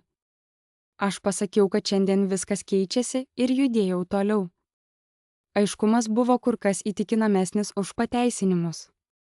Ypač atkreipiau dėmesį į tuos, kurie buvo tylūs, kai tylėjimas buvo saugesnis nei nesutikimas. Jie man kėlė daugiau nerimo nei tie, kurie atvirai rėmė senąją tvarką. Aš jų nenuskriaudžiau ir neapdovanojau. Stebėjau, kaip lojalumas bus kuriamas ne atgal, o pirmyn. Man nebuvo įdomu skolos, bet modeliai. Susidurti su mano tėvo palikimu buvo neišvengiama, tai gyveno sutartyse, struktūrose, sukurtose greičiui, o ne atsparumui, įpročiuose, kurie teikė pirmenybę greitam sprendimui, o ne apdairumui. Peržiūrėjau viską su ta pačia disciplina, kurią taikiau dirbdamas Pemberton. Išlaikiau tai, kas buvo teisinga, ištaisiau tai, kas buvo kreiva, pašalinau tai, kas grasino žlugimu. Aš jo nepanaikinau, tik pataisiau tai, kas buvo sugadinta. Šis skirtumas man buvo svarbus, net jei jis niekada nesuvoks to reikšmės. Kartais stabtelėdavau prie sprendimų ir jaučiau skirtingą impulsą. Buvo lengva atšaukti ką nors vien todėl, kad tai buvo jo įvesta. Lengva buvo pažeminti taip, kaip buvau pažemintas. Tačiau aš pasipriešinau šiai pagundai ne iš gailestingumo, o iš ketinimo galia naudojama asmeninėms sąskaitoms sureguliuoti greitai supūva. Aš mačiau tą koroziją iš arti. Vietoj to aš padariau tai, ko jis niekada nedarė, aš klausiau. Ne dėl to, kad norėčiau pasirodyti prieinamas, bet todėl, kad informacija gyvena ten, kur autoritetas dažnai ignoruoja. Atvėriau duris, kurios buvo uždarytos patogumo dėliai. Uždaviau klausimus, kurie buvo laikomi trikdančiais. Leidausi žmonėms kalbėti, kurie buvo išmokyti tylėti. Pirmas pokytis buvo subtilus, tačiau greitai tapo akivaizdus. Pokalbiai pasikeitė, susitikimai užtruko ilgiau, sprendimai pagerėjo. Žinia sklido be mano pagalbos, žmonės pastebėjo, kad pertraukų buvo mažiau, kad nesutikimas nebuvo baudžiamas, kad pasiruošimas tapo svarbesnis už artumą. Kultūra nesikeitė per naktį, tačiau ji pasviro. Kai tai įvyko, ji pradėjo judėti pati. Tai buvo pats maloniausias dalykas ne todėl, kad tai įrodė kažką apie mane, bet todėl, kad tai reiškia, jog institucija gali išgyventi ir be manęs. Tai visuomet buvo mano tikslas. Tuomet supratau, kad galia nebebuvo ginklas mano rankose. Ji tapo įrankiu, kurio reikia rūpintis, prižiūrėti ir valdyti. Ji nereikalavo įrodinėti. Vieną vėlyvą popietę, kai pastato koridoriai buvo tykus, o triukšmas nunyko, likau vienas. Tik tylus sistemos šnarėjimas, prisitaikančios prie naujo pusiausvyros, skambėjo aplink. Pagalvojau apie metus praleistus stebint, apie kantrybę, kuri buvo reikalinga, ir apie kainą, kurią sumokėjau. Ne visus savo prarastus dalykus atgavau akimirksniu, tai buvo ilgas procesas, sudarytas iš mažų gabalėlių, mano balso, mano sprendimų, mano pasirinkimų. Tai buvo dalykai, kurie tikrai turėjo reikšmę. Sėdėdamas ten supratau, kad sunkiausia dalis nebuvo atgauti tai, kas buvo atimta, o nuspręsti, ką daryti su tuo, kas dabar buvo mano. Pirmą kartą suvokiau, kad kerštas nebebuvo tik fantazija, bet praktiška galimybė. Tai atėjo tyliai, be adrenalino antplūdžio ar kinematografinio aiškumo, tiesiog eilutė ataskaitoje, procedūrinis sprendimas pateiktas be komentarų. Galėjau įpareigoti auditą, kuris atvertų seniai sprendimus, galėjau paskelbti informaciją, kuri pertvarkytų praeitį viešai ir visam laikui. Galėjau leisti tam tikriems procesams vykti greičiau nei kitiems, žinodamas, kas bus atskleista. Kiekviena galimybė buvo teisėta, kiekviena galimybė būtų pateisinama. Pirmą kartą niekas negalėjo mane sustabdyti. Šis suvokimas turėjo svorį, nes jis atėmė kerštui dramatizmą. Tai nebuvo apie tai, ką aš įsivaizdavau darydamas, kai jaučiausi bejėgis, tai buvo apie tai, ką galėjau padaryti dabar, kai nebuvau bejėgis. Galimybė susidėliojo be vargo, galėjau jį sumenkinti, kaip jis buvo bandęs sumenkinti mane. Galėjau užtikrinti, kad kiekvienas jo reikalavimas būtų pažymėta žala, kurią jis padarė. Galėjau taip kruopščiai perrašyti istoriją, kad nebeliktų vietos jo versijai išgyventi. Galėjau tai padaryti be didelio balso, be keršto išraiškos. Institucijos turi būdą mandagiai užkasti žmonės. Svarbu buvo tai, kad niekas manęs neprašė, joks sąjungininkas nesužadino užuominos, joks procesas to nereikalavo. Nebuvo jokio spaudimo atsiskaityti. Tai buvo pasirinkimas pateiktas visiškai dienos šviesoje, be prievartos, ir tai padarė jį pavojingesnį už bet kokį impulsą, gimstantį iš pykčio. Pradėjau galvoti apie savo tėvą prieš galą, prieš tai, kai autoritetas sukietėjo į žiaurumą. Prisimenu vyrą, kuris tikėjo struktūrą, kuris kalbėjo apie atsakomybę kaip apie tai, ką nešiojate kitiems, o ne kaip apie valdžią virš jų. Jis visada neturėjo žeminti, kad galėtų vadovauti. Tačiau kažkur pakeliui gale pakeitė sprendimus. Jis nustojo vertinti rezultatus ir pradėjo vertinti dominavimą. Neatidaviau jam atleidimo, nes prisiminimai nėra atleidimas, tačiau tai komplikuoja naratyvą, kurį galėjau naudoti, kad pateisinčiau sunaikinimą. Klausimas po truputį formavosi ir atsisakė būti ignoruojamas. Jei padaryčiau jam tai, ką jis padarė man, jei naudodamasis autoritetu patenkinti asmeninį skausmą, kuo aš tapsiu. Ar skirtumas tarp mūsų būtų tik laiko klausimas? Galia nebandė to, ką galėjai padaryti, ji bandė tai, kas tu esi. Ilgą laiką buvau pasiryžusi neleidžiant kitiems manęs apibrėžti. Niekas negalėjo priversti manęs atsisakyti šios kontrolės dėl akimirkos patenkintumo. Prieš kelis mėnesius, kai viskas dar buvo tik pradžioje, Robertas Alkotas man pasakė, visi nori nubausti už nesėkmes, tačiau sunkiausia yra suprasti, kada bausmė pasitarnauja darbui, o kada tiesiog patenkina tavo ego. Tuo metu nesupratau jo žodžių, tačiau dabar jie man tapo aiškus. Pasirinkau nesielgti. Tai nebuvo draminė situacija, aš neskelbiau šio suvaržymo kaip dorybės, nesikreipiau dėl taikos ar nepriklausomybės. Supratau, kad malonė nėra susitaikymas, malonė yra suvaržymas, tai sprendimas nepadaryti galios ginklu, tik todėl, kad gali. Palikau tam tikrus bylas nepalietus, atsisakiau pareikšti nuomonės, kurios būtų sukūrusios spektaklį. Leidausi istorijai likti sudėtingai, o ne perrašyti ją į moralinį pasakojimą, kuriame būtų aiškus piktadarys ir išgelbėtas herojus. Šio sprendimo pasekmės nebuvo palengvėjimas ar moralinis pakilimas, tai buvo tyliau. Miegojau nesiruošdama ginčams, kurių niekada neturėjau pradėti. Neieškojau reakcijų, nebelaukiau atsiprašymų, kurie niekada neateis. Jaučiau, kad man nereikia ginti savo sprendimo, nes jis nesukėlė jokios gynybos. Neapsaugojau jo, kad laimėčiau, aš apsaugojau save nuo tapimo žmogumi, kurio nesugebėčiau atpažinti. Buvo akimirkų, kai abejonės iškilo, senas instinktas kuždėjo, kad atsisakiau kažko, ko nusipelniau. Aš priėmiau tą mintį ir leidau jai praeiti. Nusipelniau tai pavojingas žodis, kviečiantis teisėtumą, kuris ardo sprendimų priėmimą. Nelaimėjau, nes apsaugojau jį, aš laimėjau, nes nepraradau savęs. Tuo momentu suvokiau tiesą, aš nebuvau tapsianti galinga, aš jau buvau. Įrodymas nebuvo mano veiksmuose, o mano pasirinkimuose, ko nedariau, kai kiekviena sistema aplink mane tai leido. Ryto šviesa iš pradžių atrodė paprasta ir tai buvo ženklas, kad viskas pagaliau pasikeitė. Šviesa, kaip ir visada, plūdo per mano kabineto langus, apšviesdama stalą, kėdę ir miestą už stiklo. Lauke nebuvo fotografų, skambučiai nespaudė mano dienos kraštų. Pasigaminau kavos, peržiūrėjau tvarkaraštį, nespausdama nieko raudonai ir trumpam sustojau stebėti eismo srauto, kuris rinkosi ir vėl įsisklaidė žemiau. Pasaulis judėjo įprastu tempu, nesijaudindamas dėl to, kas pasikeitė manyje.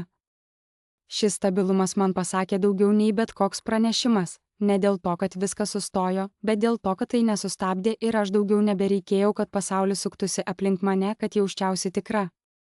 Pagalvojau apie moterį, kurią buvau anksčiau su aiškumu, kuris neturėjo nieko negatyvaus, Evelyn, prieš daugelį metų, stovinčią ties dėmesio ribą, matuojančią kiekvieną kambarį, kol nusprendžia, kiek savęs yra saugu atskleisti. Ji išmoko. Visiškai ramybės akimirka tapo jos apsauga. Ji išmoko sumažinti savo buvimą, kad oras aplink ją nesukietėtų į pasipriešinimą. Jos išgyvenimas priklausė nuo nuotaikų numatymo, veidų skaitimo, nuo to, kada tylėjimas kainuotų mažiau nei kalba. Ilgą laiką ji tikėjo, kad vertė ateina per leidimą, kad vertingumas priklauso nuo garsesnių balsų, nuo žmonių, kurie nusprendė, jog priklauso šiai vietai dar prieš jai įžengiant į kambarį. Aš nevertinu jos už tai, ji išgyveno taip, kaip mokėjo. Išgyvenimas nėra silpnumas, tai prisitaikymas prie aplinkybių ir už tai verta gerbti. Tai, kas pasikeitė, nebuvo tas momentas, kai galia atsidūrė mano rankose. Tai buvo tik matomas ženklas, taškas, kurį kiti galėjo apibraukti, kai vėliau pasakos istoriją. Tikrasis pokytis įvyko anksčiau vietose, kurių niekas nesiruošė stebėti, kai nustojau prašyti, kad mane įtrauktų ir pradėjau nuspręsti, kur priklausau. Supratau, kad autoritetas nesuteikia man balso, o labiau atskleidžia, kad aš jį turiu, net kai niekas neklausė. Nebesiklausiau leidimo egzistuoti, nebesupainiojau ramybę su meile ar paklusnumo su saugumu. Nustojau mažinti save, kad kiti galėtų jaustis didesni šalia manęs, ir šios pastangos nebuvimas išlaisvino daugiau energijos, nei kada nors supratau, kad išleidžiu. Mano santykiai su šeima tapo kažkuo įprastu, todėl tvariu. Neįvyko dramatiško susitaikymo akimirkos, viešos konfrontacijos ar galutinio ginčo, kuris sutvarkytų praeitį iki kažko suprantamo. Mano tėvas ir aš nekalbėjome. Tylėjimas nebuvo priešiškas, jis buvo visiškas dviejų žmonių tyla, kurie išnaudojo kalbą, kurią kadaise naudojo, kad vienas kitą įskaudintų. Mano dėdė netikėtai greitai pradingo iš mūsų gyvenimo, be mano tėvo autoriteto, jo balsas prarado svorį ir galiausiai jis visiškai nustodavo dalyvauti susirinkimuose. Niekas nepastebėjo jo nebuvimo. Galia turi savybę atskleisti, kiek mažai triukšmo kada nors turėjo reikšmės, kai šaltinis pašalinamas. Mano mama skambindavo kartą per mėnesį. Pokalbiai buvo atsargus, bet nešalti.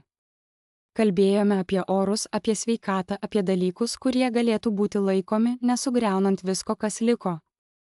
Kartą ji paklausė, kaip miegas, kitą kartą paminėjo knygą, apie kurią galvojau, kad man patiktų. Mes nekalbėjome apie šventę ar balsavimą ar metus, kurie mus ten nuvedė. Tai nebuvo uždarimas, tai buvo priežiūra ir kol kas to užteko. Pasirinkta ir išlaikyta distancija gali būti rūpestingumo veiksmas. Ramybė, kaip sužinojau, nereikalauja artumo, ji reikalauja aiškumo. Sprendimų priėmimo kambariuose dabar apie mane žiūrima kitaip, nešvenčiama, nebijoma, o pasitikima. Žmonės nebežvelgdavo į mane dėl pasirodymų ar ramybės, jie ieškojo nuoseklumo sprendimų, kurie išliktų tvirti po spaudimu ir nesikeistų, kai būdavo iššūkių. Tvariausias lyderiavimas neįrodo savo legitimumo, jis demonstruoja jį per pasikartojimą, per sprendimus, kurie išlieka tvirti ir po triukšmo. Nebesijaučiau priversta įrodyti save kiekvienam balsui, kuris įsijungdavo į pokalbį, įrodymas tyliai kaupėsi, kai nustoji jį nutraukti paaiškinimais. Buvo akimirka tokia maža, kad lengva buvo ją praleisti, tačiau ji pasakė man daugiau nei bet koks rezultatas. Vienas jaunesnis analitikas nedrąsiai, bet pasiruošęs pasisakė susirinkime, įsakydamas mintį, kuri anksčiau galėjo būti atmesta vien dėl savo tono. Kambaryje sustojo pokalbis ne tam, kad vertintų kalbėtoją, bet tam, kad apsvarstytų idėją. Po to sekė klausimai, kurie nebuvo skirti menkinti, o siekti supratimo. Stebėjau, kaip ši nuotaika pasikeitė ir jaučiausi, lyg viskas susidėliotų į savo vietas. Prisimindama save tokio amžiaus, kai susilaikydavau nuo minčių įsakymų, nes klaidos kaina atrodė per didelė, supratau, kad dabar tai yra mano darbas - nelaimėti ar reaguoti, o kurti erdves, kuriuose žmonės gali jausti saugus. Ta pati popietę gavau laišką iš adreso, kurio seniai nebuvau matęs, buvęs kolega iš savo pirmųjų dienų, žmogus, kuris tyliai ir be ceremonijų paliko šią industriją. Žinutė buvo trumpa: mačiau tavo vardą pranešime. Džiaugiuosi, kad esi ten. Tu visada pastebi svarbiausius dalykus. Ilgai žiūrėjau į ekraną, kol galiausiai jį uždarė. Kai kurios pripažinimo formos atvyksta per vėlai, kad ką nors pakeistų, tačiau vis tiek patvirtina tai, ką jau žinai. Grįždamas namo tą vakarą, mano automobilis pravažiavo viešbutį, kuriame vyko gala. Šviesos buvo silpnesnės, o įėjimas atrodė niekuo neįsiskiriantis. Pastatas vėl įgavo savo kasdienę formą. Neprašiau vairuotojo sulėtinti, bet ir neatitraukiau žvilgsnio, tai buvo tik vieta, praradusi savo prasmę. Atmintis apie stovėjimą ten ir žodžius, kurie turėjo mane ištrinti, jau nebeturėjo pakankamai aštrių briaunų, kad pjaustytų. Aš nebuvau ta moteris, nebe ta, kurios ramybė buvo klaidingai suprasta kaip tuštuma, nebe ta, kurią žmonės norėjo matyti mažą, kad jaustųsi saugus. Nešiojau tą savo versiją su sąžiningumu, negėda, nes jos pastatė tvirtumą, ant kurios dabar stoviu, tačiau jos manęs nebekūrė. Ta naktį likau biure vėlai, ne todėl, kad darbas to reikalautų, bet todėl, kad norėjau ramybės. Pastatas buvo tuštėjantis, šviesos blėso, o miestas už stiklo minkštėjo į judėjimo modelį be skubos. Peržiūrėjau pasiūlymą iš komandos, kuri buvo ignoruojama metų metus, ne dėl to, kad jis būtų netobulas, bet todėl, kad niekas nebuvo skyręs laiko jį atidžiai perskaityti. Idėja buvo tvirta, rizika valdomai. Patvirtinau kitą žingsnį ir išsiunčiau trumpą žinutę su apgalvotais klausimais, kurie rodė įsitraukimą, o ne atmestį. Tai buvo mažas veiksmas, vos matomas, bet jis turėjo reikšmę. Pokyčiai dažnai pasireiškia būtent taip. Tada supratau, ką kerštas niekada negalėjo man pasiūlyti. Kerštas laiko tave prisirišus prie žmonių, kurie tau pakenkė, jis koncentruoja juos net ir tavo pergalėje. Laisvė ateina tada, kai nustoji reikėti jų pritarimo, pripažinimo, apgailestavimo. Gyvenimas be šio poreikio yra tyliausia ir visiškiausia atkūrimo forma. Aš netapau galinga, kad būtume matoma. Aš tapau galinga, kad niekada vėl neišnykčiau.